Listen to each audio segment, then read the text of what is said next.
Bonjour, je vous propose un tirage à 3 choix. Vous avez le 1, le 2 et le 3, c'est pas compliqué. Donc il y a 3 cartes dans chaque tas.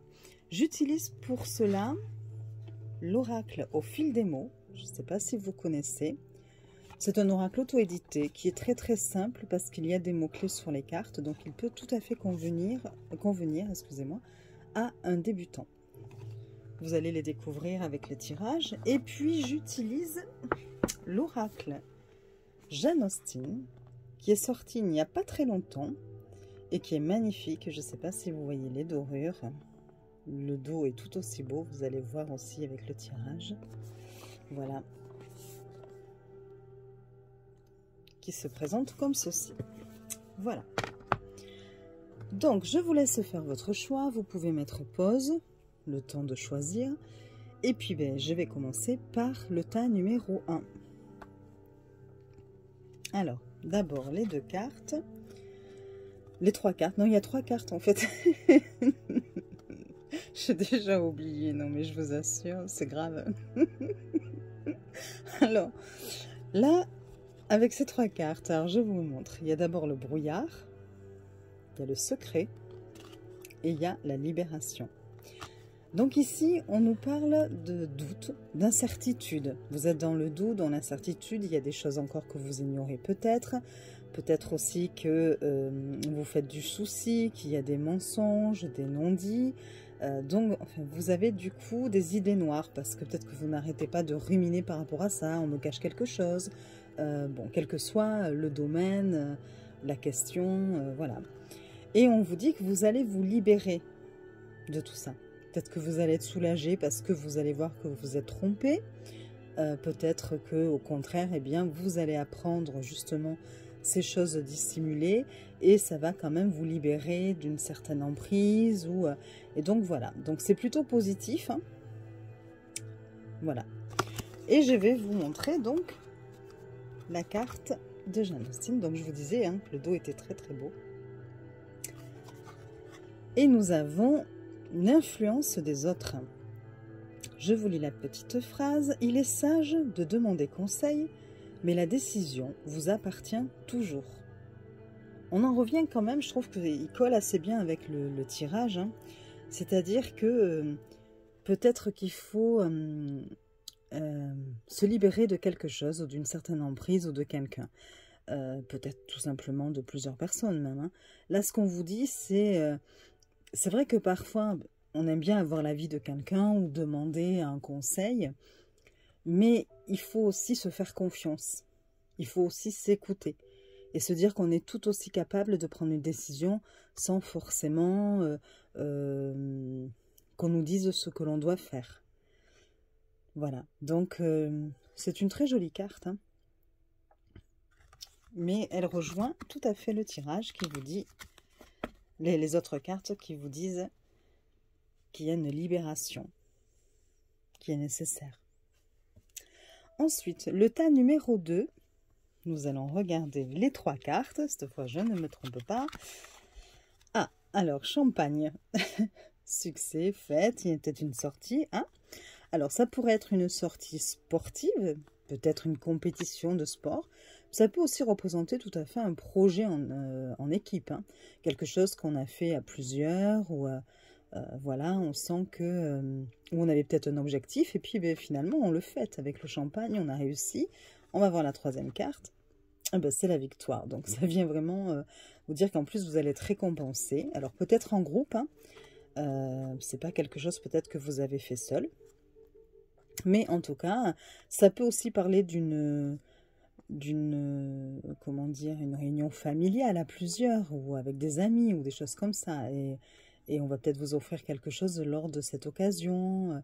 Donc, ça pourrait être un anniversaire, ça peut être, voilà, une fête en tout cas, qui vous sera peut-être dédiée.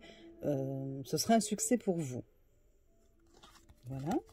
Nous allons regarder la carte de l'oracle de Jane Austen, qui est très jolie. Alors, le meilleur de l'autre est en moi. Le regard de l'autre ne définit pas ce que vous êtes, il n'est qu'une manière de vous voir parmi tant d'autres. Donc là, j'essaie de voir par rapport aux autres cartes que vous avez eues. Ici, je dirais, ok, vous avez réussi en groupe, mais un groupe, c'est aussi plusieurs unités. Et dans ce groupe, il ne faut pas minimiser la petite graine que vous y avez mise.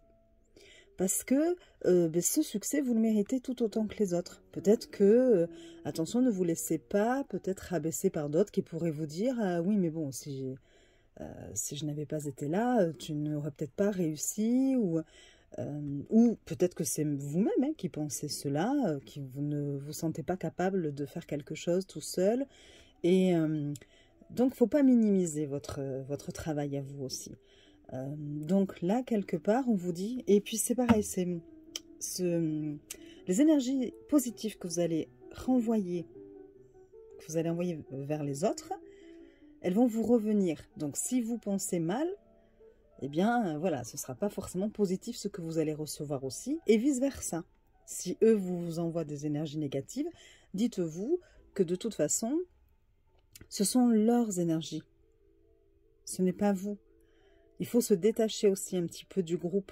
Ok, là, justement, c'était important. C'était quelque chose qui s'est fait peut-être à plusieurs. Pour autant, eh bien, vous êtes tout aussi méritant. Voilà, que les autres. Donc, voilà. Et enfin, le troisième tas. On regarde les 3 cartes. Nous avons les gens. Donc la foule, la vie sociale, tout ce qui est relationnel. Donc voilà. Le pont. Passage, rejoindre, traverser, transition. Vous avez là un carrefour assez important. Vous allez passer de quelque chose, de cette foule, à autre chose. Nous allons découvrir la 3e carte. La campagne, le calme, le ressourcement, on se met ouvert.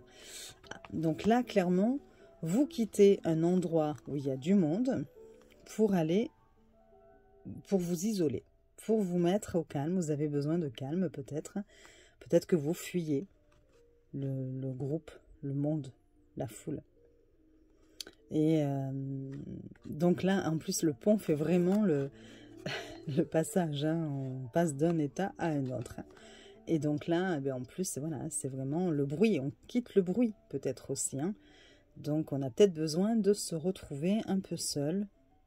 On va regarder la carte de Jane Austen et qui nous dit un nouvel angle de vue. Elle est très jolie cette carte. Et si le destin n'y était pour rien? Parfois la victime que l'on fait vivre en nous ne peut voir les opportunités qui se présentent à elle. Bon, ça là encore, je trouve que ça colle pas mal avec ces cartes-ci. Parce que ça nous dit ici que que parfois on s'imagine que le sort s'acharne contre nous, qu'on n'a pas de chance, qu'il nous arrive que des mésaventures. Et du coup, on est tellement focalisé sur ça qu'on en oublie de voir les petites choses positives autour, peut-être une aide qui nous est proposée, peut-être une porte qui s'est ouverte, une proposition, mais on est tellement en train de se dire, mais de toute façon, moi, il m'arrive jamais des choses bien, je n'ai pas de chance, et du coup, on ne peut pas voir ce qui est beau autour de nous. Et il faut donc peut-être changer d'angle de vue, de perspective, de voir, il faudrait arriver à voir les choses autrement. Et quelque part, quoi de mieux que de s'éloigner un moment du bruit de la foule et de se mettre au vert pour justement réfléchir à tout ça, faire un peu d'introspection et puis revenir en forme et avec des pensées plus positives. Voilà comment je le vois. Voilà, j'espère que ce tirage vous aura plu. Je vous souhaite une belle journée et puis je vous dis à très vite. Des bisous!